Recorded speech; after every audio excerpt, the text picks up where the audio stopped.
The conversation dragged on for 7 long minutes. 7 minutes filled with frustration where every word seemed to leave a lasting scar. On that call, Elton John and Princess Diana argued fiercely. It was a clash more intense than anything they'd ever experienced before. After a flurry of painful words, Diana hung up, leaving Elton staring at his silent phone in shock.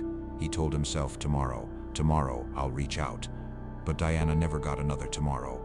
On August 31st, 1997, tragedy struck. A car crash ended Diana's life, leaving Elton's final exchange with her clouded by regret and anger. To truly understand what happened, we need to step back.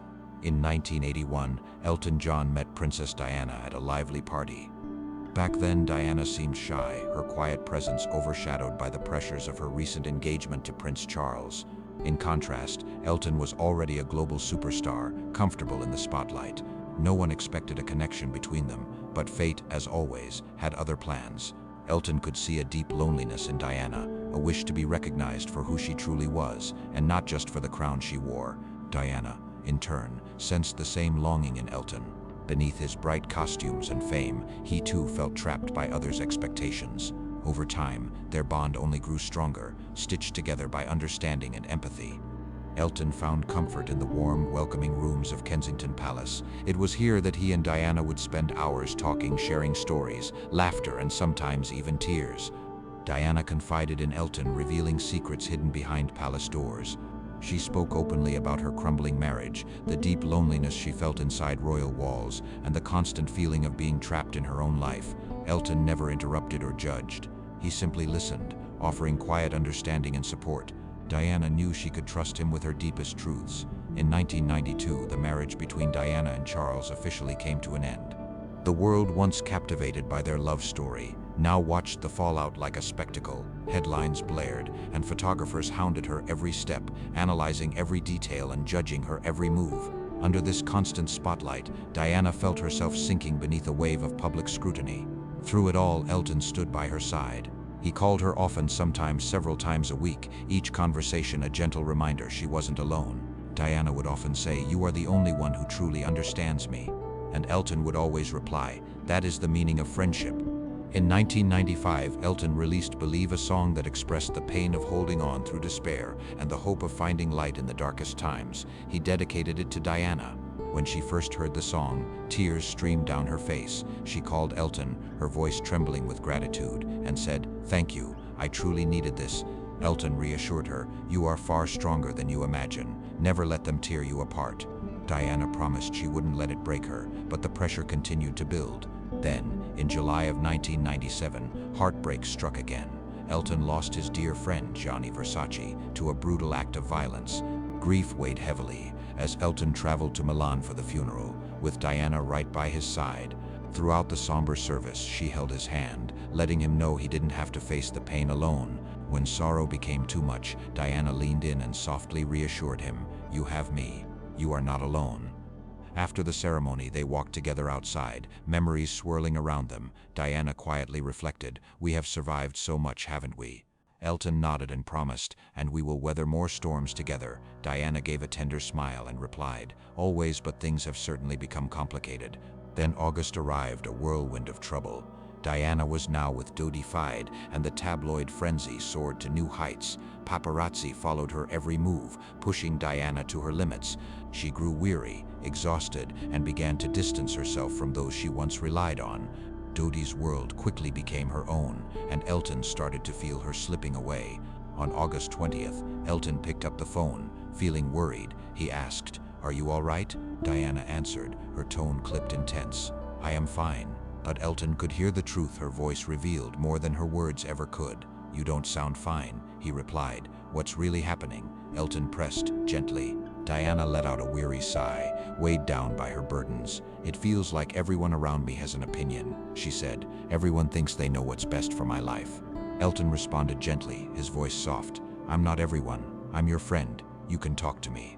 Diana grew quiet. The silence was thick with emotion. After a moment she spoke, her voice low. "I know. I just need some space right now." Elton understood and respected her wishes. "All right," he replied, "but I'm here whenever you're ready." On the night of August 30th, 1997, the phone rang at Elton's home on the French Riviera. Diana's voice came through the line from Paris.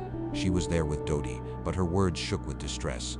"Elton, I need someone to talk to." Elton stopped what he was doing, his voice steady. "What's going on?" he asked, already bracing himself for the answer.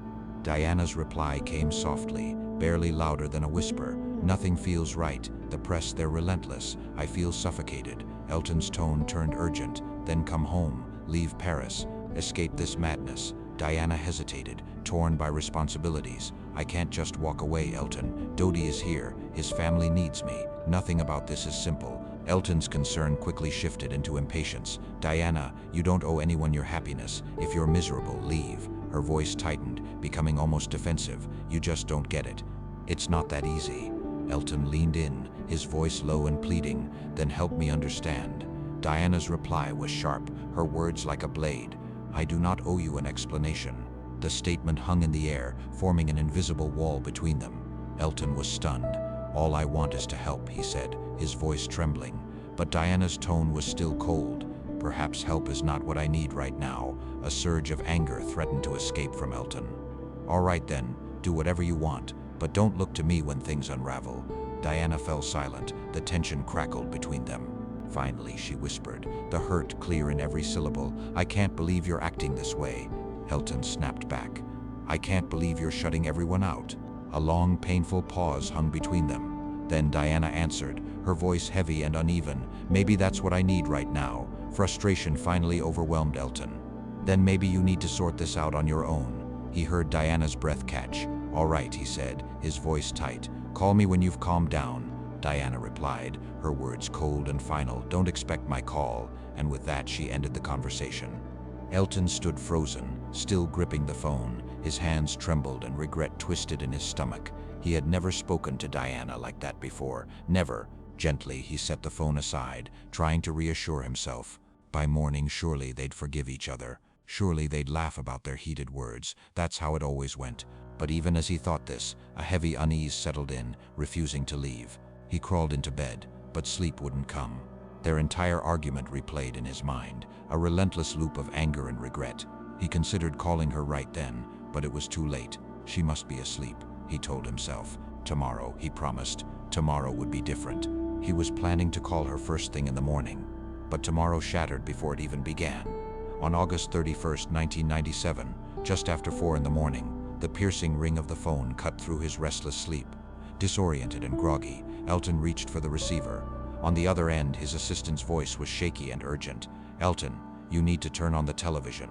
A wave of dread tightened Elton's chest. "What's going on?" he managed to ask. The reply came, strangled with emotion.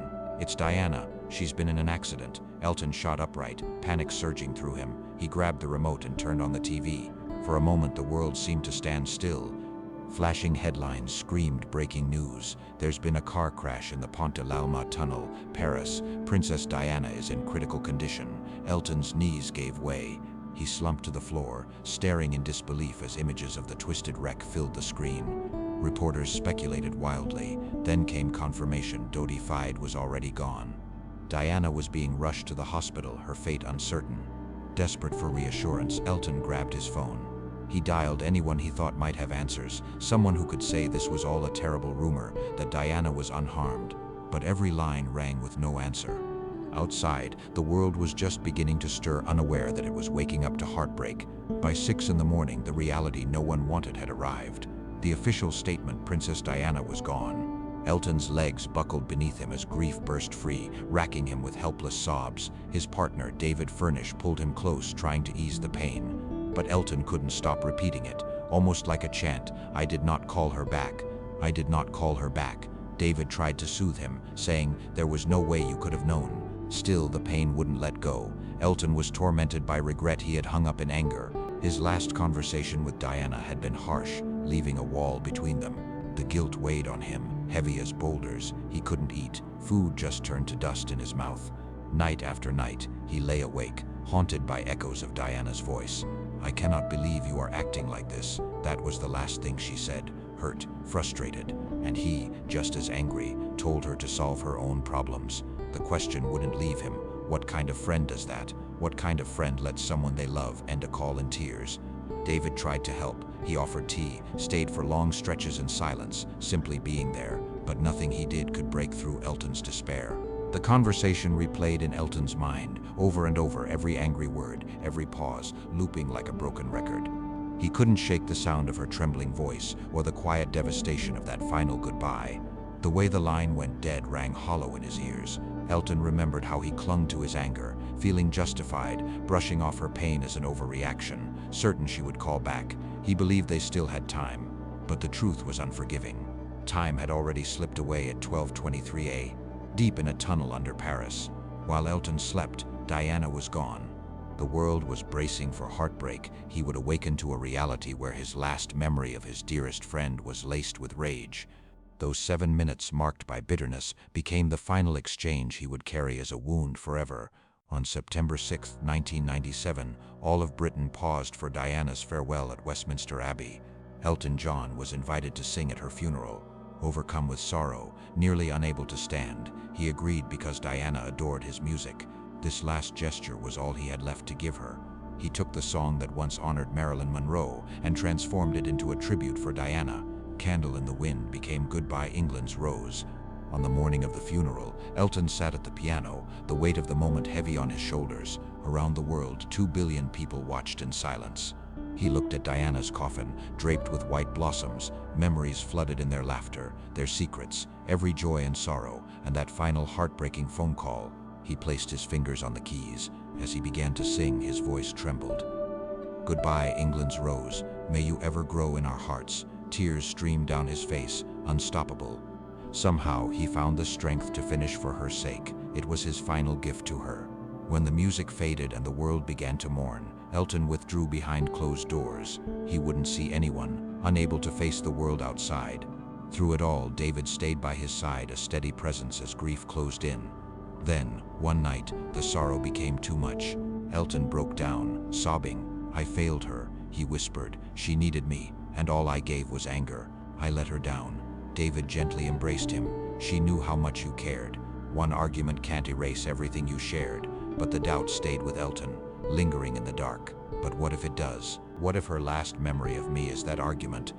The days passed slowly, each one weighed down by regret. Elton started sorting through old photographs, reliving memories captured in smiles, pictures of him and Diana laughing at glitzy galas, sharing somber hugs at Versace's funeral, and sitting together in sun-filled rooms at Kensington Palace. Among the photos, he found a handwritten note from Diana, written years before. Her words cut straight to his heart. Thank you for being the one person who truly sees me. Not the princess, just me. I will always love you for that, Diana. Holding that letter close, Elton finally allowed his grief to flow.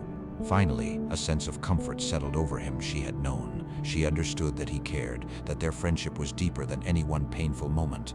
7 minutes of regret couldn't erase a lifetime built on trust and love, even if the sting of their last conversation never completely faded. Years later, when speaking to journalists, Elton didn't hide his sadness. He said, I regret it every single day, not the argument. Friends argue, but I wish I had called her back. I wish I hadn't let her fall asleep thinking I was still angry. I wish I love you had been the last words I said to her. 10 years after Diana's passing in 2007, Elton John stepped once again into the spotlight, this time at her memorial concert. He played Candle in the Wind once more, now for William and Harry.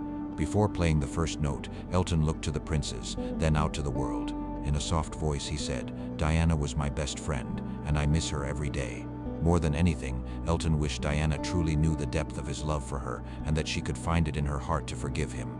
The hall was filled with emotion as William and Harry rose to applaud. In that moment, Elton felt a wave of reassurance. He believed Diana had forgiven him because grace and forgiveness were always at her core.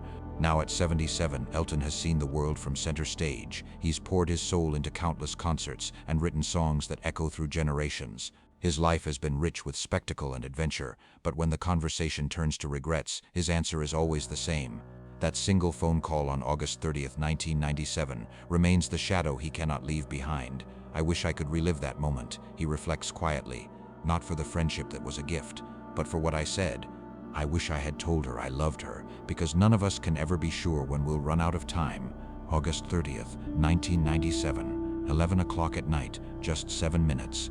Words spoken in frustration, words that could never be taken back. Elton and Diana argued. She ended the call. He thought there would be time to make things right, but time slipped away without warning.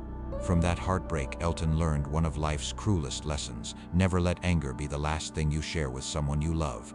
You may not be given another chance to say you're sorry. That final phone call, only 7 minutes left, a mark that has never faded. It echoes in Elton's mind, a reminder he wakes up to every single day. Still, with every note he plays and every stage he steps onto, he keeps Diana close. She's woven into his songs, tucked deep in his heart, and guiding how he treats those around him today. He refuses to take any friend for granted. Now, "I love you" is never left unsaid. Because Elton knows, with a certainty shaped by heartbreak, that no one is promised another tomorrow. The words you choose, even in a fleeting goodbye, can carry the most weight of all. They last,